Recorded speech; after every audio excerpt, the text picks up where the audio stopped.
Ukraine's Volodymyr Zelensky, the current rising comedy president by Stephen Mulvey BBC News. Ukrainian President Volodymyr Zelensky, a comedian with no political experience when elected less than 3 years ago, had suddenly emerged as a convincing war leader. He rallied the nation with his addresses and selfie videos and gave voice to Ukrainian anger and defiance of Russia's aggression. Then President Zelensky, who comes from a Russian-speaking Jewish family, remained dignified, uncompromising and clear.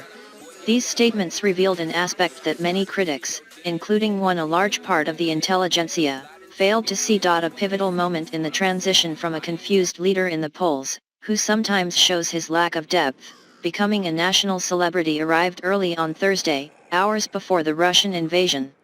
In a sober speech posted on social media, partly in Russian, he said that he had tried to urge Vladimir Putin to stop the war and was met with silence. The two countries did not need war. War, not a cold war, not a hot war, not a mixed war, he said, wearing a dark suit as he stood in front of a map of Ukraine. But he added that if Ukraine were attacked, they would defend themselves. When you attack us, you will see our faces, not our backs, but our faces. Soon the invasion began, and in the next broadcast, in the middle of the day, he wears a military suit, reflecting the struggle between David and Goliath of the country. That evening, he gave another speech, warning Western leaders that if they did not help, tomorrow war will knock. This was the sound of a new Iron Curtain, already descended and is cutting Russia off from the civilized world. Zelensky as commander-in-chief appeared to make all the appropriate notes on Ukraine's Twitter. I think after Russia started during the war, all Ukrainians closed their ranks around Zelensky army, and because of that many people sincerely admire and respect him. How did Zelensky become president? Zelensky's appearance on the political scene is a case of artistic imitation of life. His most famous role as a comic actor is in the movie television series, Servant of the People, in which he plays a school teacher who is catapulted to the presidency after a student posts a viral video of him praising corruption in politics. The 2019 presidential election was initially seen by some as a joke. His political party was called the Servant of the People Party, but he still won with 73% of the vote, promising to fight corruption and bring peace to the east of the country. Communication consultant Yarina Klyukovska notes that the president of Ukraine has considerable powers, but the fulfillment of these promises is always difficult. At the beginning of the presidency with such a high rating, the only way is to go down. She said, there it is one thing to make broad promises and another to implement these policies. Born in 1978 in the central city of Kryvyi Rih, eastern Ukraine. Graduated from Kiev National Economics University with a Bronze Law degree, founded a successful TV production company. Programs are produced for a network owned by controversial billionaire Ihor Kolomoisky. Kolomoisky subsequently backed his presidential bid. Until the mid-2010s, his career in television and film was the main focus of Zelensky. Received the support of financier Ihor Kolomoisky during his presidential campaign, leading many to fear that he would become a puppet leader, controlled by one man. Man is being investigated in the US for possible fraud and money laundering. In fact, he has proved more independent than skeptics think, such as refusing to allow Privatbank to be reprivatized. The bank was owned by Kolomoisky before it was nationalized.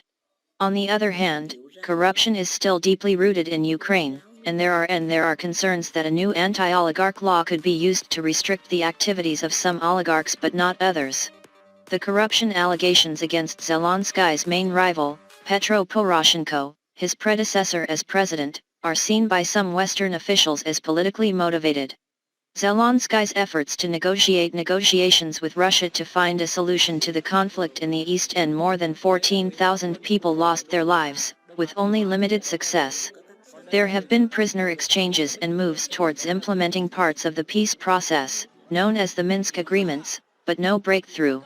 Throughout 2020, his approval rating steadily decreased.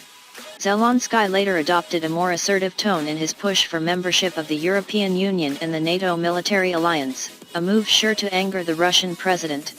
However, Yarina Klyukovska said that Zelensky's rhetoric about the conflict in the east and relations with Russia continued to be too timid for many Ukrainians, until recent days. As the drums of war grew louder, he declared Peace Day and continues to emphasize his hopes for a diplomatic solution even as Ukraine is reporting a rapid increase in ceasefire violations along the front lines. Klyukovska said, he avoids the topic of war, anything military. He is also concerned with daily warnings from the US and other Western governments of an impending Russian attack, stating that America's communications strategy is very costly for Ukraine. Zelensky has been accused of being a puppet of controversial business magnate Ihor the Big Change, says Kolomoisky. Klyukovska came from a speech to the Munich Security Conference on Saturday, February 19, which also transformed her from a skeptic into a fan. He began by describing a visit to a kindergarten in the east of the country, which had been hit by a missile a few days earlier. He said, when a bomb crater appears in the school playground, children have question, has the world forgotten the mistakes of the 20th century?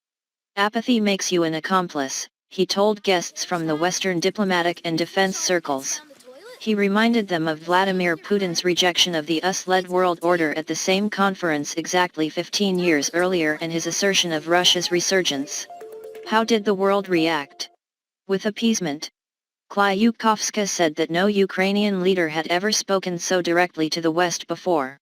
Yulia McGuffey said, for me, a moment of pride about Zelensky arrived during his stellar speech at the Security Conference in Munich.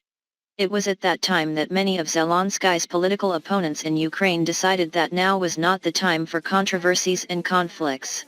Western intelligence suggested that Zelensky's name was first on the list of people the Russian forces are targeting to kill. He said his family is second on the list, but he and they are still in Ukraine. His presence is confirmed by a selfie video he took outside the presidential palace and Chimera's house. Very peculiar opposite of it, decorated by representations of exotic animals and hunting scenes. In response to one of these, British writer Ben Judah tweeted, if you tell many grandparents are great and pale the area of the Russian Empire where most of the Jews were incarcerated that a Jewish man would be the Ukrainian to lead the war against the Russian invasion that they would blink. Of course, he's an actor. I don't know if that's who he really is. But whatever he's doing, it's working. Yarina Klyukovska said. His speechwriters have found their way. They come from the entertainment business, but even writing a Netflix show is different from writing presidential speeches. Ukraine still faces overwhelming odds. The Russian invasion force was large and well equipped. But the 44-year-old law graduate, a political novice, has found a voice that lifts Ukrainians.